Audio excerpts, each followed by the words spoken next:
When it comes to Mark Zuckerberg, Andrew, what is the data telling you? What are workers saying?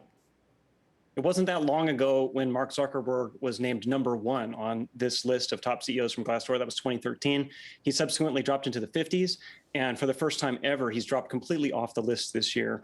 And basically, what we found is that the relentless public scrutiny of Facebook's product and algorithms, combined with the election events of the past year, and it's just taken a toll. And normally what we find is when a company faces bad publicity, like Facebook has, internally employees rise to the occasion. It often galvanizes them to fix the problem and brings them together, and sentiment goes up. But it's just been so relentless with Facebook, especially after the January 6th Capitol insurrection, that it seems to have finally pushed Mark Zuckerberg off the list this year. Interesting. We'll have to see what happens next year. #1 on the list was Rich Lesser of BCG. #2, and the top tech CEO on the list, was Adobe's Shantanu Narayan. What stands out about him?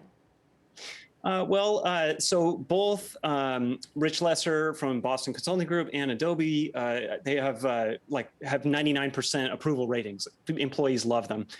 In the case of Shantanu Narayan, people view him as putting employee health and safety first during the pandemic.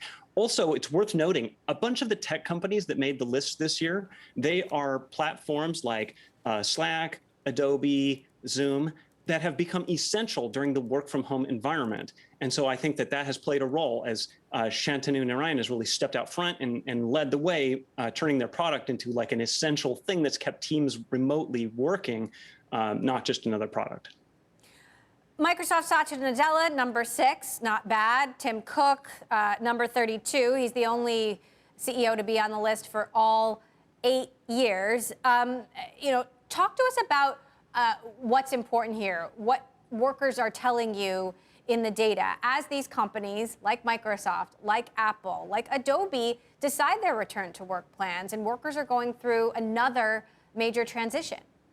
Yes, the common themes that unite all the winners are, first, a person that embodies a company's mission and really walks the talk of the company. Second is they practice transparent, consistent communication. They're in touch all the time, especially during times of uncertainty like this past pandemic year.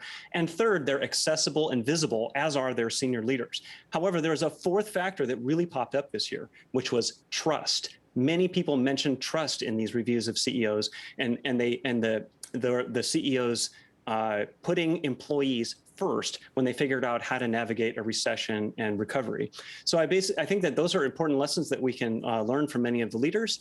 And it's worth noting, although Mark Zuckerberg didn't make the list this year, no other social media CEO made the list either. So I think it's a sign of tumult during these difficult times that we didn't see any of them.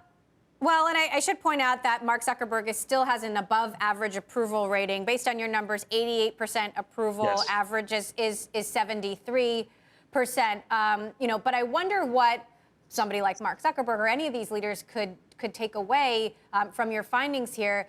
As they decide their return to work plans, is there one right way? Are workers calling and asking for flexibility or more understanding? And if there is a, forced return to the office, does that mean these companies will lose people, or is there a vast contingent of people that want to go back to the office and have that in-person interaction?